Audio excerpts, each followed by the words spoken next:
estaba buscando torres de agua cuando empecé esta investigación. Estaba buscando otra cosa completamente diferente. Estaba siguiendo una pista sobre edificios en ciudades americanas del siglo XIX que no tenían registros de construcción satisfactorios, el mismo patrón que hemos documentado en videos anteriores de este canal, y entonces una de esas pistas me llevó a una fotografía de una torre en una ciudad del medio oeste americano, fechada aproximadamente en 1870, que según el pie de foto era una torre de agua municipal, una estructura de piedra de varios pisos con una arquitectura elaborada que no correspondía completamente con lo que esperarías de una instalación puramente funcional de suministro de agua. ¿Por qué decorar elaboradamente una torre de agua? Las torres de agua son infraestructura, son funcionales, no necesitan columnas corintias, no necesitan arcos ornamentados, no necesitan fachadas elaboradas con proporciones cuidadosamente calculadas, a menos que no fueran solo torres de agua. Esa pregunta me llevó a buscar más fotografías, y cuanto más buscaba, más perturbador se volvía el patrón. Primero, los hechos que nadie discute. Las torres de agua son estructuras que almacenan agua a altura suficiente para crear presión hidráulica en los sistemas de distribución urbana. El principio es simple: bombeas agua hasta la torre, la gravedad hace el resto. Es tecnología que existe desde la antigüedad y que en la era industrial del siglo XIX se convirtió en infraestructura estándar de las ciudades en crecimiento.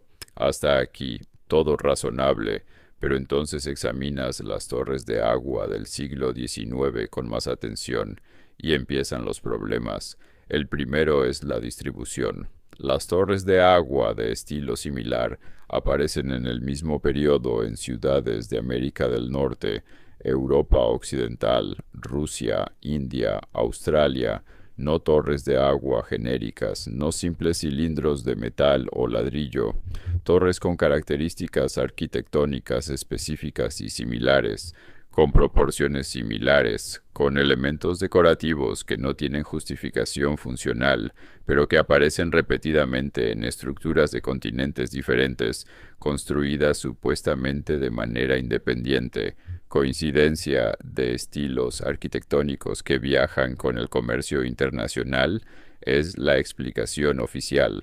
Pero hay algo más en esas torres que esa explicación no aborda.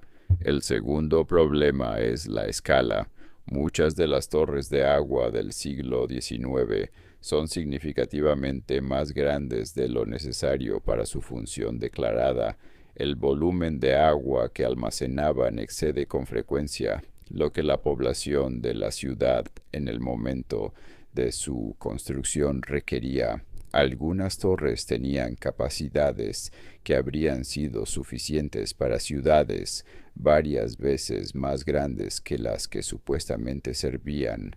¿Por qué construir una torre de agua sobredimensionada?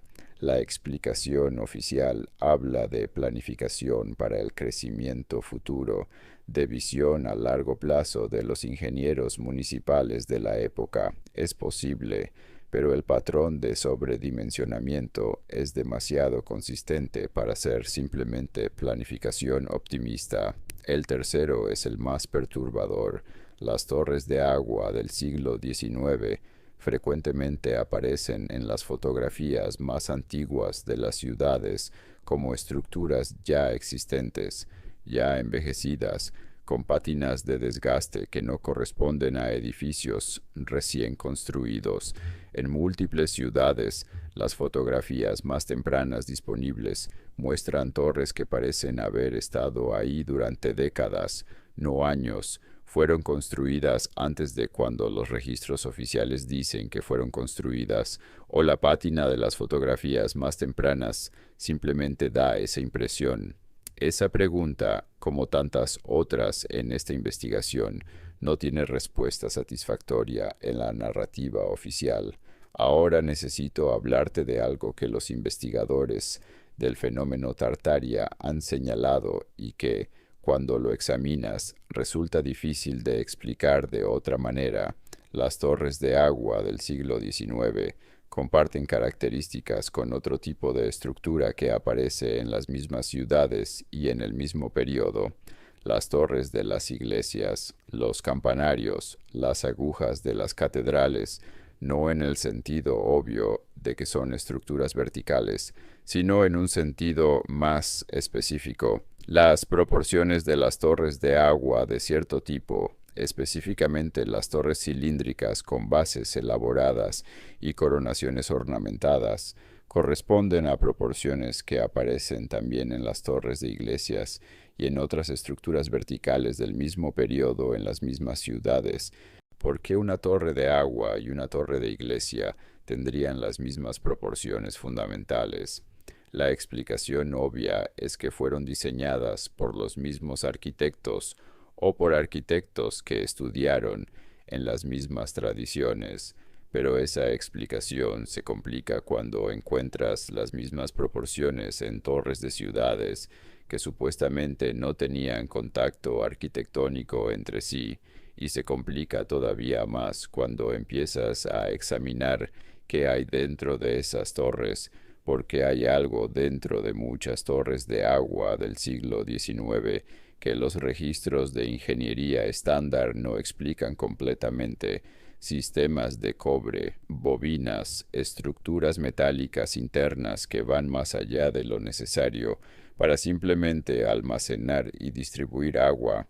Los ingenieros que han estudiado las torres de agua históricas atribuyen esas estructuras internas a sistemas de purificación, a mecanismos de aireación, a equipos de bombeo de la época. Todas esas explicaciones son plausibles individualmente, pero hay investigadores trabajando fuera del mainstream académico que han propuesto algo diferente: que las torres de agua del siglo XIX no eran principalmente torres de agua, que eran receptores y distribuidores de energía, que el agua era un componente de su funcionamiento, pero no el componente principal, que la red de torres distribuidas por las ciudades del siglo XIX era en realidad una red de transmisión de energía, heredada de o construida según los principios de la civilización que la historia oficial denomina Tartaria.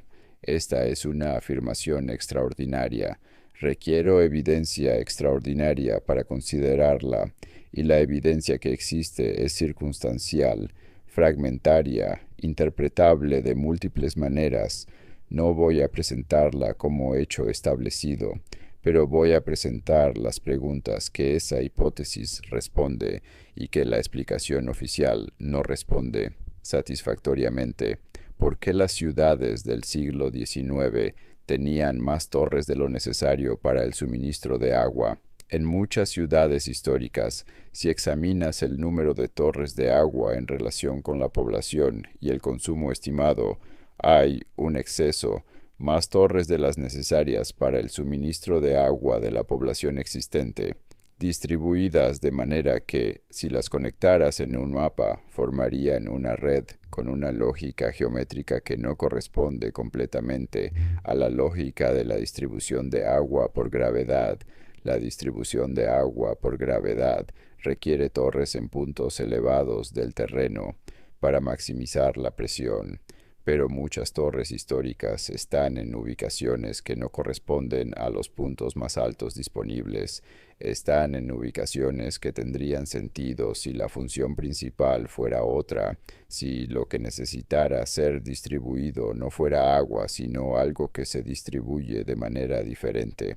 ¿Por qué las torres tienen estructuras internas que exceden sus necesidades hidráulicas?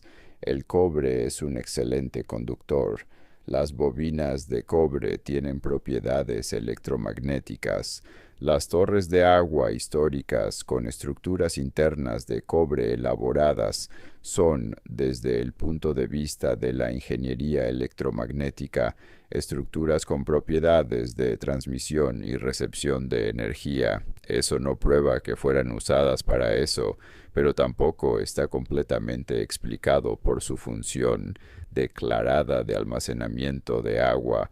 ¿Por qué muchas torres fueron demolidas en el siglo XX? El reemplazo de torres de agua históricas por sistemas modernos de distribución es comprensible. La tecnología evoluciona, pero hay algo en la velocidad y la sistematicidad con que muchas torres históricas fueron demolidas, no simplemente abandonadas, sino activamente demolidas, que resulta llamativo. En varias ciudades americanas y europeas, las torres de agua históricas fueron demolidas en el periodo de entre 1930 y 1960, un periodo que coincide con la electrificación masiva de las ciudades y con el desarrollo de sistemas de distribución de energía eléctrica que cubrieron las mismas áreas geográficas que las redes de torres. ¿Fue la demolición de las torres simplemente una consecuencia de la modernización? ¿O había algo en esas torres que era incompatible con o redundante respecto a los nuevos sistemas eléctricos? ¿O había algo que no debía coexistir con la nueva infraestructura energética? Quiero hablarte ahora de Nikola Tesla, porque es imposible discutir la hipótesis de las torres como transmisores de energía sin mencionar a Tesla. Tesla, el inventor serbio-americano que desarrolló el sistema de corriente alterna que usamos hoy, pasó la última parte de su carrera intentando desarrollar un sistema de transmisión de energía inalámbrica. Su proyecto más ambicioso, la Torre Wardenclyffe en Long Island, era una estructura diseñada para transmitir energía eléctrica a través del suelo y la atmósfera sin cables. El proyecto fue cancelado, los inversores retiraron su financiamiento, la torre fue demolida y los archivos de Tesla fueron confiscados por el gobierno americano después de su muerte en 1943. ¿Qué había en esos archivos? La respuesta oficial dice que fueron eventualmente desclasificados y que no contenían nada extraordinario, pero hay investigadores que señalan que los documentos desclasificados no corresponden completamente con el volumen de trabajo que Tesla produjo durante su carrera. Había documentos que no fueron desclasificados, documentos que describían principios de transmisión de energía que Tesla había descubierto o redescubierto, y tenían esos principios alguna relación con la tecnología que las torres históricas de las ciudades del siglo XIX incorporaban. No tengo respuestas definitivas. Lo que tengo es un patrón de torres distribuidas globalmente con características que exceden sus funciones declaradas, demolidas sistemáticamente en el mismo periodo en que se desarrollaban sistemas alternativos de distribución de energía, con estructuras internas que tienen propiedades electromagnéticas no completamente explicadas por su uso hidráulico declarado, y tengo a Tesla, cuyo trabajo en transmisión de energía inalámbrica fue cancelado, demolido y parcialmente clasificado, un trabajo que, si hubiera tenido éxito, habría producido exactamente el tipo de infraestructura distribuida de transmisión de energía que la hipótesis tartaria propone que ya existía. Estaba Tesla redescubriendo algo que ya había existido, algo que las torres del siglo XIX ya implementaban, y fue su trabajo cancelado precisamente porque se estaba acercando demasiado a una verdad que ciertos intereses preferían mantener enterrada. Las torres que quedan, las que no fueron demolidas, siguen en pie en muchas ciudades del mundo, algunas convertidas en apartamentos, en restaurantes, en museos locales, sus estructuras internas en muchos casos modificadas, sus sistemas originales reemplazados o removidos, pero sus exteriores, sus proporciones, su presencia en el paisaje urbano, todo eso permanece, y cuando las miras con las preguntas correctas, cuando las ves no como simples depósitos de agua, sino como posibles nodos de una red cuya función real todavía no comprendemos completamente, algo cambia en la manera en que ves la ciudad que creías conocer, que eran realmente las torres de agua del siglo XIX. ¿Por qué tienen proporciones similares en continentes diferentes? ¿Por qué sus estructuras internas exceden sus necesidades hidráulicas?